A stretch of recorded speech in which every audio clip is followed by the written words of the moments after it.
Olha, Guto Galamba é uma verdadeira força da natureza na internet brasileira. Ele tem um jeito único de misturar ciência com uma agressividade que é totalmente intencional e um humor bem ácido. Tudo isso para falar de saúde e negócios. Mas por trás de toda essa energia que parece caótica, existe sim um método, uma filosofia bem definida. E o que a gente vai fazer aqui é basicamente destrinchar essa filosofia num framework prático, com base numa conversa super reveladora que ele teve. E para a gente entender o método dele, a gente tem que começar pela pergunta que ele mesmo faz, que é a base de tudo.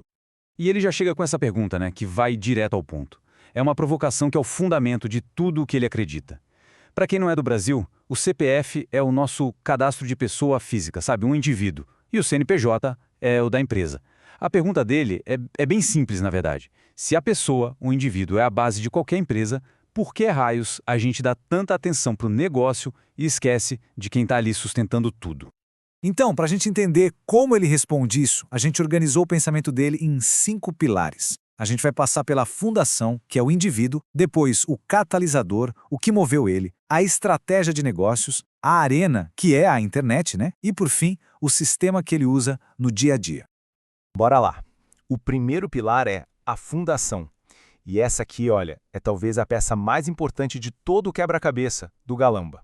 E a lógica dele aqui é praticamente irrefutável. Simplesmente não existe um CNPJ forte que se sustenta em cima de um CPF fraco. A disciplina não se divide. Se uma pessoa quer ter disciplina na empresa, mas não tem em casa, não cuida da saúde, da vida pessoal, a conta não fecha. Para ele não tem conversa. A força, a saúde, a integridade da pessoa, isso é o alicerce. É inegociável. Se isso não tiver sólido, o negócio, o CNPJ, uma hora ou outra vai ruir.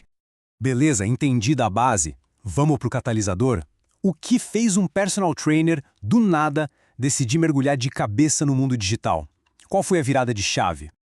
E o ponto-chave aqui, que é muito interessante, é que a grande virada na carreira dele não veio de uma visão super clara, inspiradora do futuro. Não foi isso. Veio de uma insatisfação gigantesca com o presente. Ele olhava para os clientes mais velhos, sabe, cansados, presos naquela rotina que suga a gente, e ele se via exatamente ali no futuro. A certeza de que ele não queria aquela vida para ele foi o que deu o gás. Ou seja, a dor do agora foi um combustível muito mais forte do que qualquer promessa de um futuro brilhante. Ok, então ele entrou no jogo digital. E aí? Como ele construiu a marca dele? Basicamente com 2 pilares bem claros.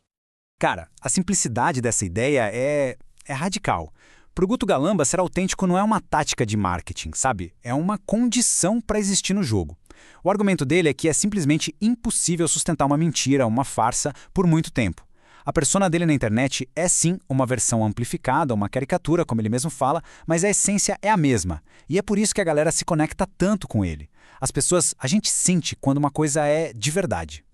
E além dessa autenticidade toda, ele usa um princípio de gestão que é super prático. E ele explica isso com uma história genial. E ele meio que força a gente a se perguntar, tá, mas onde é que está o herb no meu negócio? Qual é o meu gargalo?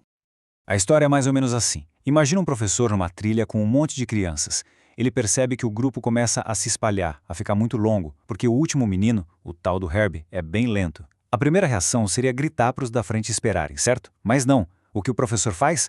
Ele coloca o Herb lá na frente para liderar a fila. De repente, o gargalo passa a ditar o ritmo de todo mundo. Depois, ele vai lá e distribui o peso da mochila do Herb entre as outras crianças. Resultado, o grupo inteiro anda mais rápido. É uma lição assim brilhante sobre como identificar e, mais importante, gerenciar os gargalos para otimizar o sistema inteiro. Agora a gente chega na parte talvez mais polêmica e quem sabe a mais genial da estratégia dele, como é que ele lida com crítica, com hate, com a cultura do cancelamento. Olha, esse é sem dúvida um dos maiores medos de qualquer pessoa que cria conteúdo hoje em dia. Uma palavra errada e pronto, vem uma avalanche de críticas que pode acabar com uma reputação. Só que o Galamba, ele olha para essa mesma avalanche e enxerga uma oportunidade. É uma inversão total de perspectiva. E para quem acha que isso é só papo, os resultados falam por si. Usando essa tática de usar a controvérsia como combustível, ele ganhou 1.600.000 seguidores em um ano. Esse número dá uma dimensão do poder que tem essa tática de transformar ataque em atenção. Então tá aqui o manual, o passo a passo tático dele. Ele foi atacado massivamente, chamado de gordofóbico. O que ele fez? Ele mesmo pagou perfis de fofoca para espalhar a notícia. Mas olha a genialidade. A notícia não era Guto Galamba é gordofóbico. Era Guto Galamba está sofrendo hate por ser chamado de gordofóbico. A narrativa vira de ponta cabeça. Com todos os holofotes nele, ele anunciou uma live de retratação, não se retratou, obviamente, e no lugar deu 50% de desconto nos produtos dele. O resultado? R$ 150 mil em vendas. Em 10 horas. É isso. Ele pegou o ataque, transformou em tráfego e converteu o tráfego em vendas. E aí a gente chega no último pilar, que é o que amarra tudo isso e volta lá para o comecinho, para a ideia do CPF forte, o sistema diário. Essa é a rotina dele, o que ele faz religiosamente todo santo dia. É um ciclo de crescimento que não para. Primeiro, ele ensina o que já domina, porque ensinar força a ter clareza. Segundo, ele aplica o que ensina, para viver a própria verdade, né? E terceiro, a humildade de perguntar sobre aquilo que ele não sabe, para nunca estagnar. É um sistema que parece simples, mas é extremamente poderoso para garantir que a pessoa esteja sempre evoluindo.